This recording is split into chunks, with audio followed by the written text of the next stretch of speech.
आइए सुनते हैं डॉक्टर पुष्पा सक्सेना की एक कहानी तत्ता पानी। इस कहानी में बताया गया है कि प्रेमी से पति बनते ही पुरुष के अंदर कैसे बदलाव आते हैं। शुरू करते हैं कहानी तत्ता पानी। तत्ता पानी एक स्थान का नाम है जिसके बारे में विस्तृत विवरण आप इस कहानी में सुनेंगे।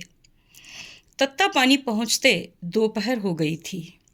मोटरसाइकिल मंदिर के पास टिका संजय ने पुजारी जी को प्रणाम किया।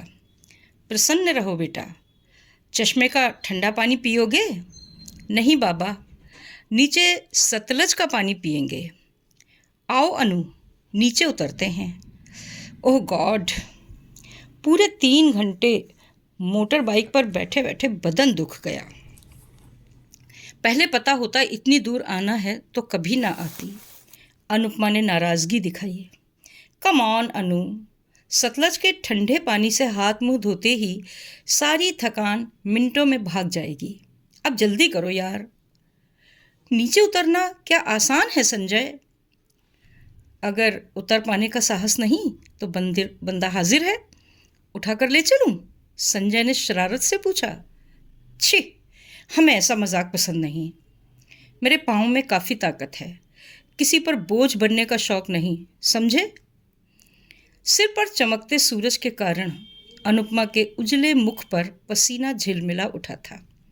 नदी तट की ठंडी हवा ने अनु को उत्साहित कर दिया।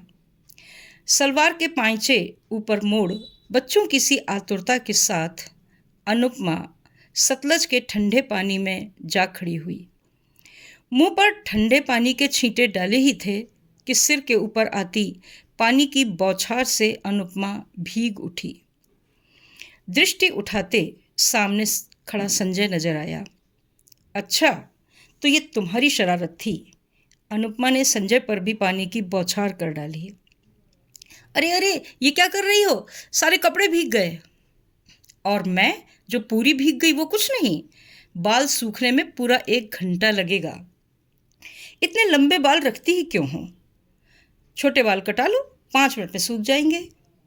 क्यों, मेरे लंबे बालों से ईर्ष्या होती है? वाह, क्या बात कही है, जैसे मैं लंबे बालों की चोटियां गूंथ घूमूंगा। डरता हूँ कहीं हमारी अनुपमा के लंबे लंबे बालों को दुश्मन की नज़र न लग जाए। आखिर दोस्त हूँ आपका। ओह, ऐसे हमदर्द हैं आप?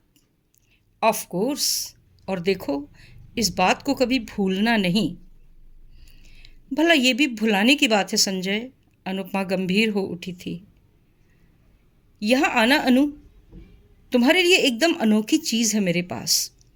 नदी तट के पास की जमीन पर हाथों से एक छोटा सा गड्ढा खोद संजय ने अनु को पुकारा था। अब कौन सा तिलिस्म दिखा रहे हो संजय? समझ में नहीं आता इस जगह का नाम तत्ता पानी क्यों रखा गया है। यहाँ तो बस ठंडा पानी है। थोड़ा धैर्य रखें मिस अनुपमा, सब समझ में आ जाएगा। जरा इस पानी का टेम्परेचर तो बताना। हाथ से खोदे उस गड्ढे में नदी का पानी भराया था। अरे वाह, तुम तो सचमुच जादूगर हो, इतनी सी देर में कुआं खोद डाला। अनुपमा ने परिहास किया। जनाब, यह अंडरग्राउंड वाटर का कमाल है। इस पानी की महिमा ही अलग है, पापियों के सारे पाप धो डालता है। विश्वास ना हो तो आजमा कर देख लो। मैंने कौन से पाप किए हैं जो आजमाने की ज़रूरत पड़े? देखूं कितना गहरा कुआं खोद पाए हैं मिस्टर जादूगर। हंसी हंसी में गहराई नापने के लिए अनुपमा पानी से भरे उस गड्ढे में जा खड़ी हुई थी। पल भर में अनुपमा चीख सी पड़ी। क्यों, पता लग गया ना तत्ता पानी नाम क्यों दिया गया? संजय हंस रहा था। नहीं बोलना है तुमसे। इतना गर्म पानी, जैसे उबलते पानी में पाँव जा पड़ा हो। कितनी जलन हो रही है। अनुपमा रुआंसी हो गई। आई एम रियली सॉरी, मैंने कब सोचा था सीधे पानी में जा खड़ी होगी। संजय सचमुच कंसर्न दिख रहा था। पास पड़े पत्थर पर अनुपमा को बैठा। संजय ने सतलज के ठंडे पानी में अपना रुमाल भिगोकर अनुपमा के दोनों तलवों पर लपेट दिया। अब जलन कम हो रही है ना अनु? और बढ़ गई है। इस जलन की वजह जानती हो अनु? हमें बेकार की बातें अच्छी नहीं लगती। तब क्या अच्छा लगता है अनु? सतलज के ठंडे पानी के पास इतना गर्म पानी। बहुत अच्छा लगा ये अजूबा संजय। यही तो चमत्कार है। जानती हो, इस जगह को तीर्थ माना जाता है। जाड़ों में यहाँ मेला जुटता है। तीर्थ यात्री गर्म पानी में स्नान कर पुण्य कमाते हैं। वाह, क्या नेचुरल अरेंजमेंट है। वरना पिघली बर्फ की नदी के पास इतने गर्म पानी की बात भला सोची जा सकती है? सच, ये विरोधाभास तो बस भगवान को ही संभव है। बड़े बुजुर्गों का कहना है कि तत्ता पानी के 2 घूंट पीने से पत्थर भी हजम हो जाता है। बशर्ते पत्थर खाए जाएं, अनु हंस दी थी। चलो, आज हम भी आजमा कर देखें। 2 घूंट पानी पीकर नाल डहरा चलते हैं, लंच वहीं लिया जाए, ठीक है ना? ठीक है, यह एक्सपेरिमेंट भी कर डालें। पर पानी हाथ में लेते ही इसकी उष्णता ने अनुपमा को तिलमिला दिया। सतलज का ठंडा पानी मिलाकर 2 घूंट पी लो, वरना सह नहीं पाओगी। वाह, दूसरा पानी मिलाने से इसका असर कम ना हो जाएगा? थोड़ा सा पानी मुंह में लेते ही अनुपमा का मुंह बन गया।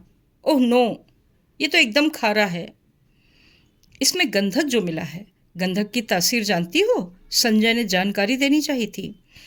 भाड़ में जाए गंधक की तासीर। पर इतने गर्म पानी में तो चावल पक सकते हैं, है ना संजय? चावल लाई हो क्या? चलो, लंच यहीं तैयार कर डालते हैं। ये भी नया एक्सपीरियंस होगा। संजय अनुपमा को चिढ़ा रहा था। ये हंसी में उड़ाने की बात नहीं है संजय। इस गर्म पानी में चावल पका लो और सतलज में कुल्फ़ी जम जाए। अगली बार हम पूरी तैयारी के साथ यहाँ आएंगे। उसके लिए तो जाड़े के मौसम का इंतज़ार करना होगा। जाड़ों में कुल्फ़ी का मज़ा ही कुछ और होता है। संजय कल्पना का आनंद ले रहा था। प्रकृति में कितना कुछ है संजय, जितना ही डूबो डूबते ही जाओ। अनुपमा जैसे सपना देख रही थी। तुम्हारा फिलोसफर जाग जाए उसके पहले चल दीजिए मैडम, वरना यहीं बैठे रह जाएंगे। पैंट की क्रीज ठीक करता हुआ संजय उठ खड़ा हुआ। बाय द वे, अब आपके पाँव की जलन कैसी है मिस अनुपमा सिद्धार्थ? आपकी सेवा बेकार नहीं गई, एकदम ठीक हूँ। चलें? नाल डहरा पहुँचते पहुँचते अनुपमा को सचमुच तेज भूख लगाई थी। संजय, तुम्हारा नुकसान हो गया। वो कैसे? गंधक के पानी ने पूरा असर दिखाया है। इतनी ज़ोर से भूख लगाई है कि तुम्हारा बिल डबल हो जाएगा। बस इतनी सी बात है। आपके लिए तो हमारी जान भी हाजिर है। इस छोटे से बिल के लिए परेशान हो, हमें निराश कर रही हो जाने मन। फिर डायलॉग बाजी। तुम्हें तो कोई नाटक कंपनी ज्वाइन करनी चाहिए थी। अपनी एक्टिंग छोड़, पहले लंच का ऑर्डर प्लेस करें। ए जनाब, अनुपमा ने रोष दिखाया था। At your service ma'am. Waiter. सच, आज मज़ा आ गया। पहले से जानती तो आज तक न जाने कितनी बार यहाँ आ चुकी होती। पापड़ दांत से काटती, अनुपमा ने कहा था। पहले कैसे आ पाती? यहाँ तक ढोकर लाने को कोई चाहिए था ना? अच्छा, तो तुम मुझे ढोकर लाए हो। तुम नहीं तो कोई और मिल जाता। कोई और कैसे मिल जाता? तुम्हारी किस्मत में तो मेरा साथ लिखा था। ठीक कहते हो संजय, यहाँ ना आती तो क्या तुम मिलते? अरे इसीलिए तो कहा जाता है जोड़े ऊपर से बनकर आते हैं, वरना तुम यहाँ आती ही क्यों? सच, जब यहाँ के एडमिशन की इन्फॉर्मेशन घर पहुँची तो शिमला आने का खूब विरोध हुआ था। दादी ने तो खाना छोड़ने तक की धमकी दे डाली थी संजय। फिर कैसे आ पाई अनु? अम्मा ने जो साथ दिया था। पापा से कहा कि आज अकेली लड़की अमेरिका इंग्लैंड तक जा सकती है। हमारी अनु शिमला ही तो रहेगी। इंजीनियर बन अपने पाँव पर खड़ी हो सकेगी, किसी की मोहताज तो न रहेगी। तुम्हारी माँ नौकरी के फेवर में है अनु। हमारी कम्युनिटी की यही खराबी है, लड़कियों की नौकरी को सम्मानजनक नहीं माना जाता। तुम भी ऐसा ही सोचते हो संजय? अभी मैं निर्णय ले सकने की स्थिति में नहीं हूँ अनु। कभी कुछ बन सका तब सोचूंगा। तुम्हारे पापा आसानी से तुम्हें शिमला भेजने को राजी हो गए थे अनु? अम्मा और मेरी जिद के आगे पापा को हथियार डालने पड़ गए थे। अंततः उनकी इकलौती बेटी हूँ ना, जरा सा दर्प छलक आया था अनु के स्वर में। यू आर रियली लकी अनु, तुम जो चाहो पा सकती हो, कुछ गंभीर स्वर में संजय ने कहा। जैसे तुम कम लकी हो संजय, तुम्हें किस बात की कमी है? जो चाहोगे पाओगे, मेरा विश्वास करो। तुम बहुत अच्छी हो अनु। सोचता हूँ पहले 2 वर्ष हम अजनबी क्यों बन रह गए। तुम्हारी नज़र और लड़कियों पर जो लगी रहती थी, मुझ पर दृष्टि कहाँ पड़ी थी? कुछ शोखी से अनुपमा ने जवाब दिया। अपना भाग्य सराहो, मैंने सिर्फ तुम पर निगाह डाली है, वरना लड़कियों की क्या कमी थी? बड़े आए अपने मुँह मियाँ मिट्ठू। वैसे जनाब, हम भी किसी से कम नहीं हैं। मेरे लिए आपकी यह दीवानगी इस बात की साक्षी है। दीवानगी तो ठीक है, पर अब भविष्य मुझे चिंतित कर रहा है अनु। भविष्य की चिंता तुम्हें क्यों? 1 माह बाद फाइनल परीक्षा होगी और तुम्हें आराम से कहीं अच्छा जॉब मिल जाएगा संजय। परेशानी सिर्फ जॉब की ही तो नहीं है। जीवन में तुम आई हो, क्या तुम्हें बीच रास्ते में छोड़ कहीं जा सकता हूँ अनु? क्या मैं इतनी गई गुजरी हूँ कि मुझे लेकर तुम परेशान हो संजय? अनुपमा उदास सी थी। ऐसी कोई बात नहीं है अनु, पर माँ बाबूजी को भी तो अपने एकमात्र पुत्र के विवाह के लिए कुछ अरमान होंगे। विजातीय विवाह पर वे आपत्ति तो अवश्य करेंगे। ये बातें तुमने पहले नहीं सोची थी संजय? अनुपमा का स्वर तनिक तिक्त हो आया था। इश्क पर जोर नहीं चलता डार्लिंग। वैसे भी यह मेरी प्रॉब्लम है, मैं ही सॉल्व करूँगा। तुम्हारे लिए चपाती और मंगाऊं? संजय वैसे ही सहज हो आया था। ना, अब भूख नहीं रही। अनुपमा ने प्लेट सरका दी थी। Cheer up my dear. वह एक सीता जी थीं जो पति के साथ जंगल जंगल घूमी। यहाँ जरा सी बात पर भूख हड़ताल की जा रही है। हे भगवान, कैसे कटेगी ये जिंदगी? संजय की नाटकीय मुद्रा पर अनुपमा हंस पड़ी। गर्ल्स हॉस्टल में ड्रॉप करते समय संजय को अनुपमा ने जब थैंक्स देने के लिए मुंह खोलना चाहा, तो अचानक उसके अध खुले अधरों पर संजय ने अपना स्नेह चुंबन अंकित कर मोटरसाइकिल तीव्र गति से भगा ली। फाइनल परीक्षा के अंतिम दिन अनुपमा उदास हो उठी थी। कल उसे वह हॉस्टल संगी साथी छोड़ घर चले जाना था। घर जाने की खुशी के स्थान पर गहरे अवसाद ने उसे घेर लिया था। संजय से मिलने के पूर्व कॉलेज का जीवन नितांत नीरस सा था। छुट्टियों में घर जाने के लिए वह कितनी व्यग्र हुआ करती थी, पर आज घर जाना कितना कठिन लग रहा था। संजय का उसके जीवन में आगमन कितना सहज और स्वाभाविक लगा था। लोकल गार्जियन की बेटी शिखा संजय के मित्र की बहन थी। पहली बार संजय से बातचीत शिखा के घर में ही हुई थी। हेलो अनुपमा, संजय ने अनु से कहा। हेलो, अपरिचय का भाव अनु के चेहरे पर स्पष्ट था। कमाल है, अपने क्लासमेट को यूं देख रही हैं मानो कोई अजनबी हूँ। आपके ठीक पीछे बैठता हूँ, हमेशा का बैक बेंचर रहा हूँ। संजय के चेहरे पर मुस्कान थी। ओह, अनुपमा ने जैसे आश्वस्ति की श्वास ली थी। एक बात बताइए, एग्ज़ाम में इतने अच्छे मार्क्स हमेशा कैसे पा लेती हैं आप? कोई ख़ास बात तो नहीं, बस यूं ही। मैं बताऊं संजय भैया, अनुपमा दीदी आपकी तरह घूमने में समय जो व्यर्थ नहीं करती। अगर आप भी सिर्फ पढ़ाई पर ध्यान दें तो आपको भी अच्छे नंबर मिल सकते हैं संजय भैया, शिखा ने गंभीरता से उत्तर दिया था।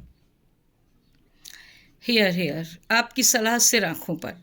और कोई हुक्म? सब हंस पड़े थे। प्रायः शिखा के परिवार की पिकनिक पार्टीज़ में अनुपमा के साथ संजय भी सम्मिलित होता था। धीरे धीरे अनुपमा का संकोच कम होता गया। संजय को अनुपमा के गांभीर्य और सौंदर्य ने आकृष्ट किया था और अनुपमा उसके खुले स्वभाव पर मुग्ध हुई थी।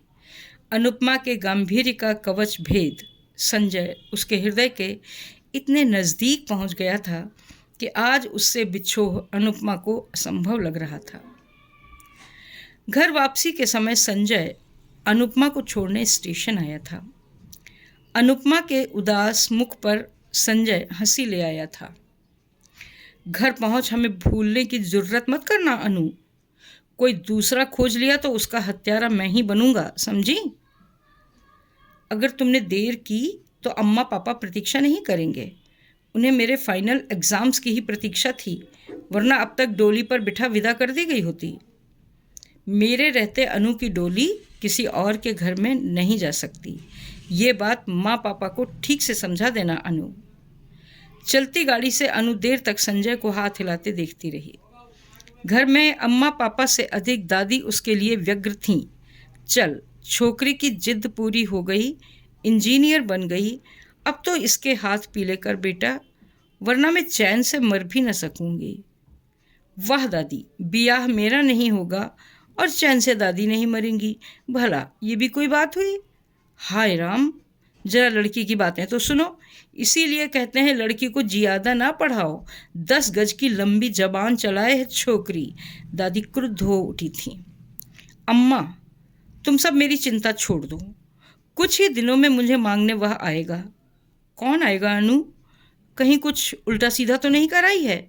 बेटी, मेरे नाम को तो नहीं लजाएगी? अम्मा व्यग्र हो उठी थी। नहीं अम्मा, तुम्हारी बेटी ऐसी गलती नहीं कर सकती।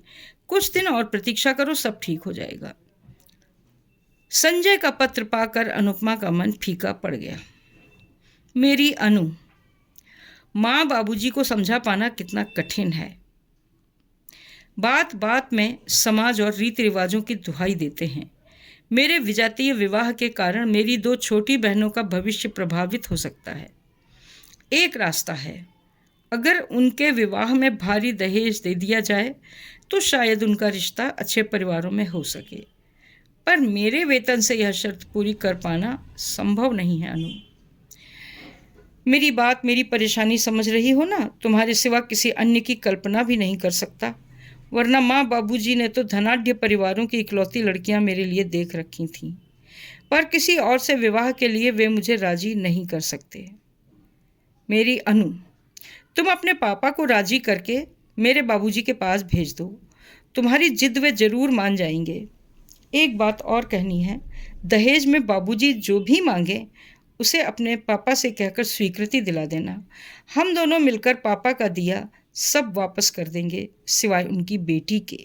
यह मेरा वादा है। हम दोनों अलग तो नहीं है ना? इसी विश्वास से यह सब लिख रहा हूँ। बहुत याद आती हो। प्यार सहित, तुम्हारा ही संजय। अनुपमा के उदास मुख को ताकती अम्मा चिंतित हो उठी थीं। किसका पत्र है अनु? कोई बुरी खबर तो नहीं है बेटी?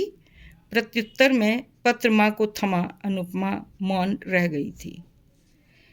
तेरी क्या सम्मति है बेटी? तेरी खुशी में हमारी खुशी है, पर निर्णय सोच समझ कर लेना। शुरू में जहाँ अड़चने हैं वहाँ आगे की सोच, मुझे तो डर लगता है। बस इतना जान लो अम्मा, मैं संजय के बिना जी नहीं सकूंगी। अश्रुपूरित नैनों के साथ माँ के कंधे पर सिर रख अनुपमा सिसक पड़ी थी। मैं समझ गई, तेरे पापा को मैं राजी कर लूँगी अनु। माँ बेटी की जिद पर पापा अनुपमा के विवाह का प्रस्ताव ले संजय के घर गए थे। वे 2 दिन अनुपमा ने बेहद बेचैनी में काटे थे। घर वापस आए पिता के मुख पर संतोष देख अनुपमा जी गई थी। लड़का होनहार है और समझदार है अनु की माँ। उसके माँ बाप को पैसे का लालच जरूर है, पर हमें कौन सी अपनी जायदाद साथ ले जानी है। मैंने कह दिया, मेरी एक ही बेटी है, सब कुछ उसी का है। अम्मा पापा ने जी खोल विवाह में खर्च किया था। संजय के पिता की मांग की लंबी सूची देख दादी रुष्ट हो उठी थीं। भला ये भी कोई बात हुई? कंगलों में बेटी दे रहे हो, हमारे दिए से घर भरेंगे।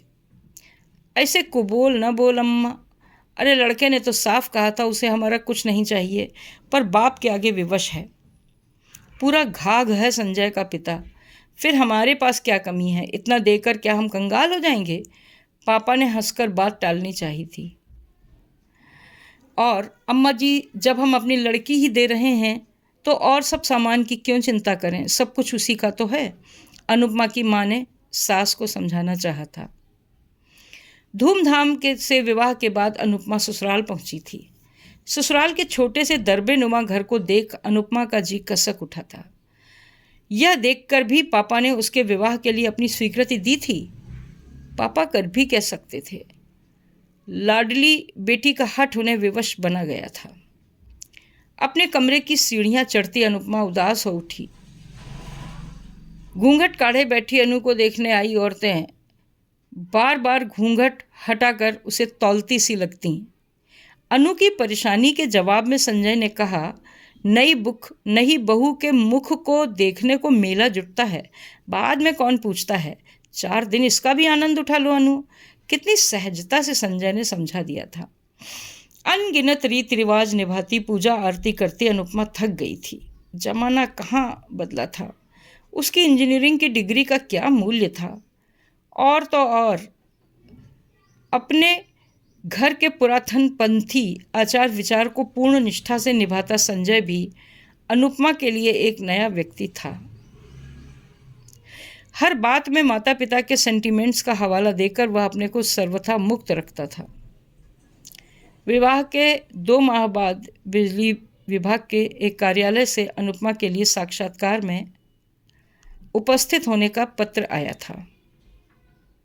क्षमा कीजिए, विवाह के 2 माह बाद दिल्ली के एक कार्यालय से अनुपमा के लिए साक्षात्कार में उपस्थित होने का पत्र आया था। प्रसन्नता से अनुपमा खिल उठी। 16 जुलाई को दिल्ली में इंटरव्यू अटेंड करना है। रिजर्वेशन कराना है संजय। वहाँ मेरे कज़न रहते हैं, वे मुझे रिसीव कर लेंगे। तुम दिल्ली में जॉब लोगी? इतना अच्छा चांस छोड़ना क्या बुद्धिमानी है? मैं शिमला में रहूँगा और तुम दिल्ली में नौकरी करोगी। नौकरी का ऐसा ही शौक था तो शादी क्यों की अनु? संजय के रूखे स्वर पर अनुपमा चौंक गई थी। ये क्या कह रहे हो? शिमला में तुमने ही तो जॉब नहीं लेने दिया था संजय। वह तो ठीक ही था अनु। घर की बहू नौकरी करेगी तो क्या माँ बाबूजी अपने समाज में सिर ऊंचा करके चल सकेंगे? नंदा मंदा के विवाह में पहले ही इतनी मुश्किलें आ रही हैं। तुम हमारी कम्युनिटी को नहीं जानती अनु। पहले ही गैर जाति में विवाह करने के कारण माँ बाबूजी के लिए कम मुश्किलें नहीं खड़ी कर चुका हूँ। अब तुम उनकी मुश्किलें और ना बढ़ाओ। मुझसे विवाह का निर्णय तुम्हारा भी तो था संजय। अनुपमा का स्वर बेहद आहत था। मैंने कब कहा कि यह तुम्हारा ही निर्णय था? नंदा मंदा का विवाह हो जाने दो, फिर जो जी चाहे करना। वाक्य पूरा करता संजय आवेश में बाहर चला गया था। अनुपमा स्तब्ध सी खड़ी रह गई थी। विवाह के पूर्व तो संजय अनुपमा की नौकरी के पक्ष में था। कहता था, कुछ दिन हम दोनों काम करेंगे, फिर अपनी कंसल्टेंसी शुरू कर देंगे। हमारी फर्म का नाम होगा अनु संजय। क्यों पसंद आया ये नाम? संजय मानो स्वप्न देखता था। पर मैनेजिंग डायरेक्टर मैं ही रहूँगी, तुम अकाउंट संभालना। संजय, मुझे अकाउंट का काम पसंद नहीं। आपकी आज्ञा शिरोधार्य मैडम। विवाह के बाद अनुपमा ने अपने जॉब की बात की थी तो घर में सन्नाटा खिंच गया था। संजय, अगर बहू ने नौकरी की तो हम मुंह दिखाने लायक नहीं रहेंगे। हमारी 2 बेटियों को कौन ब्याहेगा? संजय के पिताजी दहाड़ उठे थे। बहू की नौकरी का शौक हमारे मरने के बाद पूरा कर लेना, इसीलिए तो हम डरते थे। ऐसी लड़की हमारे साथ कैसे निभाएगी? माँ ने आंचल आंखों से लगा लिया था। अनुपमा ने शुरू से ही स्वावलंबी बनने का स्वप्न देखा था। पर्याप्त धन संपत्ति होते हुए भी कितनी बार माँ दयनीय और निरीह लगती थीं। पुत्र का अभाव पापा को सदैव सालता रहा। कई बार माँ की ज़रूरतें भी पापा को फिजूल खर्ची महसूस होती थीं। उन अवसरों पर अम्मा अनुपमा के सामने रो पड़ती थीं। काश मैं भी पढ़ी लिखी होती, 4 पैसे कमाती तो हर बात के लिए दूसरों का मुंह तो न ताकना पड़ता अनु। माँ का वह निरीह रूप अनुपमा के स्वावलंबी स्वरूप की प्रेरणा बना था। माँ ने भी उसे शुरू से ही अपने पैरों पर खड़ी होने का पाठ घुट्टी में पिलाया था। पर आज अपनी डिग्री के साथ भी वह नया क्या स्वावलंबी हो सकी है? 4-5 माह अनुपमा ने जिस मानसिक यंत्रणा में गुजारे वही जानती थी। संजय ने ऑफिस के बाद प्राइवेट कंसल्टेंसी का काम भी शुरू कर दिया था। अपने को उसने इस कदर व्यस्त कर लिया था कि देर रात में वह बस सोने के लिए घर पहुंच पाता था। तुम समझती क्यों नहीं अनु? मैं ये जी तोड़ मेहनत क्या अपने लिए कर रहा हूँ? मुझे अपना स्टेटस ऊंचा करना है ताकि नया घर बना सकूं। मैं जानता हूँ यह घर तुम्हारे लायक नहीं है। मैं भी तो तुम्हारे काम में साथ दे सकती हूँ। हम दोनों मिलकर जल्दी ही लक्ष्य पर पहुँच सकते हैं संजय। वैसे भी घर में पड़े पड़े बोर ही तो होती हूँ। देखो अनु, व्यर्थ की बहस मत करो। घर में क्या काम की कमी है? बेचारी माँ है, अकेली ही खटती हैं। एक बात और जान लो, मुझे तुम्हारे सहारे ऊपर नहीं उठना है। मुझ में अपने आप कुछ कर गुजरने की क्षमता है। रात बहुत हो गई है, कुछ देर चैन से सोने दोगी या कहीं बाहर जाकर पड़ रहूं? खिसियाई अनु तकिए में मुंह गड़ा रो पड़ी। खिसियाई अनु तकिए में मुंह गड़ा रो पड़ती। कभी उसका जी चाहता सोते संजय को झकझोर जगाकर उससे पूछे, सच कहो, मुझसे विवाह क्या तुमने अपना स्टेटस ऊंचा करने के लिए नहीं किया था? परिचितों के बीच अपने फादर इन लॉ के पदनाम का उल्लेख तुम कितने गर्व से करते हो। पापा से इतना सब पाकर तुमने उनके लिए क्या किया है? पापा की बीमारी की खबर पाकर भी तुम अपनी व्यस्तता के कारण उन्हें देखने न जा सके थे। तुमने तो पापा के पुत्र के अभाव को पूरा करने की बात कही थी संजय। नहीं संजय नहीं, तुम एक बहुत सफल अभिनेता हो बस। तकिए पर ढुल के अश्रुकण तकिया किस आसानी से सोख लेती थी कि संजय तक कभी भी उसकी नमी नहीं पहुंच सकी। माँ बनने का स्वप्न अनुपमा ने भी देखा था। अम्मा हमेशा कहती थी, तेरे आने के बाद से मैंने कभी अपने को अकेला नहीं पाया अनु, वरना तेरे पापा के साथ भी मैं कभी अपने को बहुत अकेला पाती थी। डॉक्टर ने जब कंफर्म कर दिया तो अनुपमा ने बहुत उत्सुकता और लाड़ से संजय पर दृष्टि डाली थी। अंततः उन दोनों के प्यार का प्रतीक अंकुरित होने वाला था। संजय का प्रश्न अनुपमा को व्याकुल बना गया था। डॉक्टर, मैं जानना चाहूँगा, हमारा बेटा आने वाला है या बेटी? इससे क्या फ़र्क पड़ता है? आपकी तो यह पहली संतान है, वह स्वस्थ जन्मे, यही चाहिए ना? हाँ, दूसरे बच्चे के जन्म के लिए थोड़ा गैप रखिएगा। नहीं डॉक्टर, मुझे बेटी नहीं चाहिए। किसी भी हालत में हम उसे स्वीकार करने की स्थिति में नहीं हैं। पर क्यों? आपको क्या कमी है? डॉक्टर का विस्मय स्वाभाविक था। यह मेरा व्यक्तिगत मामला है। आप अनु के भ्रूण का परीक्षण कब करेंगी डॉक्टर? पर इसके लिए अनु की स्वीकृति भी तो चाहिए संजय जी। मेरी इच्छा ही अनु की इच्छा है डॉक्टर। यह मेरी पत्नी है। आप भ्रूण परीक्षण की डेट दे दीजिए, मैं देर नहीं करना चाहता। अगर ऐसा है तो अगले महीने की 30 तारीख को आ जाइए। पर मैं अब भी कहती हूँ, आप दोनों इस विषय पर अच्छी तरह सोच समझ कर ही निर्णय लें। संतान पर माँ बाप दोनों का समान अधिकार है। डॉक्टर का स्वर गंभीर था। घर लौटती अनुपमा मौन रही थी। संजय पूरे रास्ते जैसे स्वयं को स्पष्टीकरण देता जा रहा था। तुम समझ नहीं सकती अनुपमा, अभी हमारे ऊपर कितनी जिम्मेदारियां हैं। अभी हम एक और लड़की का दायित्व उठाने की स्थिति में नहीं हैं। नंदा मंदा से मुक्त हो लें तब देखा जाएगा। बेटे को तो पढ़ा लिखा दिया, बस हमारा दायित्व पूर्ण हो जाता है। दहेज का भी झंझट नहीं, बल्कि बेटे की शादी में लिए गए दहेज से हमारा घर भर ही जाएगा। बिल्कुल ठीक कह रही हो। बस याद रखना, अगली 30 को डॉक्टर सूद के पास ठीक समय पर पहुंचना है। अपने उत्साह में अनुपमा के स्वर में घुले व्यंग्य को भी संजय ने नहीं सुना था। अचानक 25 तारीख को बड़ी मनुहार के साथ अनुपमा ने संजय से अनुरोध किया, एक बार तत्ता पानी फिर जाने का बहुत मन है संजय, ले चलोगे? इस कंडीशन में उतनी दूर मोटरसाइकिल में जाना क्या ठीक होगा अनु? हम टूरिस्ट बस या टैक्सी से भी तो जा सकते हैं, प्लीज़ संजय। ओके, तुम भी क्या याद रखोगी, ऐसा दिलदार पति मिला है। इसी वीकेंड में चलते हैं। नंदा मंदा को भी साथ? ना ना ना, यह अनुरोध सिर्फ अपने लिए किया था संजय, परिवार के साथ फिर कभी।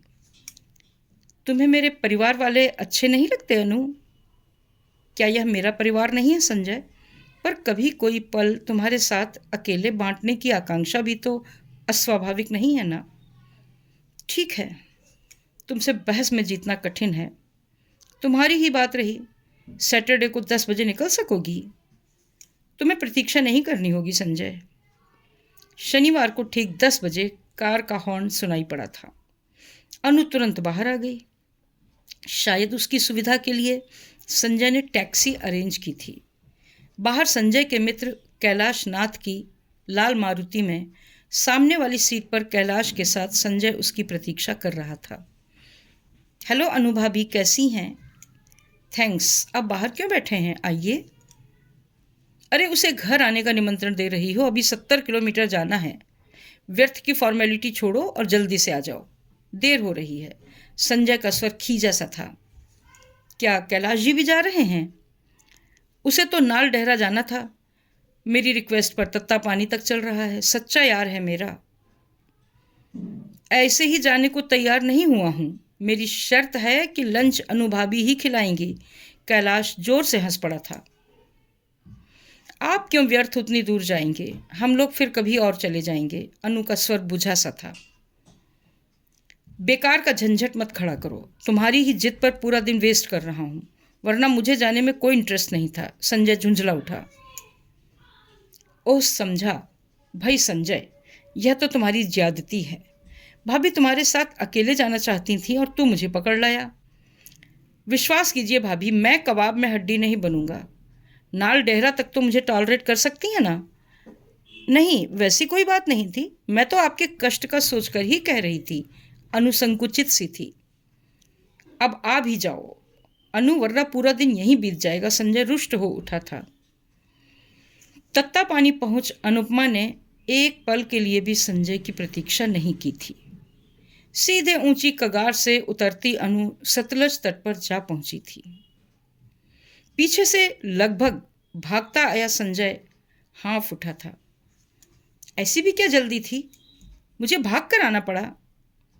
अनुत्तरित अनुपमा दोनों पांव सहित सीधे गर्म कुंड जल में जा खड़ी हुई थी। जल की उष्णता का ताप कपोलों पर उतर आया था। नयन छलछला से उठे थे। चारों ओर दृष्टि डालता संजय अनुपमा को वहां खड़ा देखकर चौंक उठा था।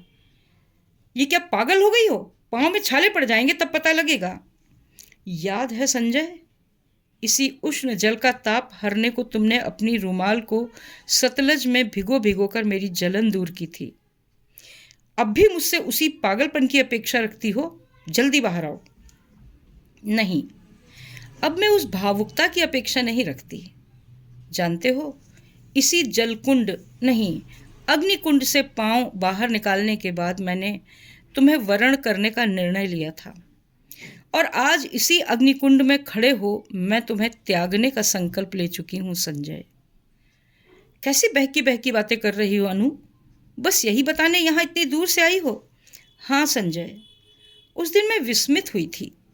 सतलज के इतने ठंडे जल के साथ इतना गर्म पानी अपना अलग अस्तित्व कैसे बनाए हुए है, अब उसका सत्य पा गई हूँ। मेरा उत्तर तुम हो संजय, विरोधाभास का साकार रूप। विवाह के पहले और बाद वाले संजय के अंतर के समक्ष इतना फर्क तो नगण्य है संजय। मैं सतलज नहीं बन सकी, वरना तुमसे एकाकार कर गुनगुनाती ऊष्मा बन जाती। मैं तुम्हारे साथ नहीं बह सकी संजय। तुम्हारा फिलोसोफर फिर जाग गया है अनु, चलो घर भी लौटना है। संजय कुछ परेशान हो उठा था। संजय ने जबरन अनुपमा को उस जल कुंड से बाहर निकालना चाहा था, पर अनुपमा ने अपने कंधे से उसका हाथ हटा दिया। गर्म जलकुंड से बाहर निकल सतलज के शीतल जल में पांव डाल अनुपमा वहीं एक शिला पर बैठ गई। कल शिमला छोड़ रही हूँ, कहीं जॉब ले लूँगी। एक बात और बतानी थी, मैं अपनी बेटी को जन्म दूंगी, यह मेरा दृढ़ संकल्प है। तुम्हारी इच्छा अनिच्छा से मेरी बेटी का जन्म नहीं होगा। मेरी इच्छा तुम्हारे अधीन नहीं है संजय। तुम डॉक्टर से कम मिली अनु? मुझे बताया भी नहीं? संजय चौंक गया था। अपनी बेटी के जीवन के लिए ही नहीं, अपने लिए भी मुझे तुमसे दूर जाना ही होगा संजय। वैसे भी जिसका अस्तित्व ही तुम्हें भयभीत करे, उस बेटी से तुम्हारा क्या नाता? शायद अनु के स्वर में हल्की आर्द्रता आ गई थी। अच्छा पहले घर तो चलो, वहां शांति से कोई निर्णय लेंगे, संजय ने मनुहार सी की थी। निर्णय तो पहले ही ले चुकी संजय। इस तीर्थ स्थल पर तो तुम्हारे सामने अपना संकल्प दोहराने भर आई थी। एक स्वप्न जीने और खंडित होने के लिए हमेशा तुम्हारी आभारी रहूंगी संजय। अलविदा तत्ता पानी, अलविदा संजय। सधे कदमों से पग बढ़ाती अनुपमा और पीछे पीछे बोझिल कदम धरता पराजित सा संजय निरंतर दूर और छोटा होता हुआ। तो ये थी कहानी तत्ता पानी। आशा है यह कहानी आपको पसंद आई होगी। अगर मेरा वाचन आपको पसंद आया हो तो एक लाइक अवश्य करें, और चैनल पर नए हैं तो चैनल को सब्सक्राइब भी करें। धन्यवाद।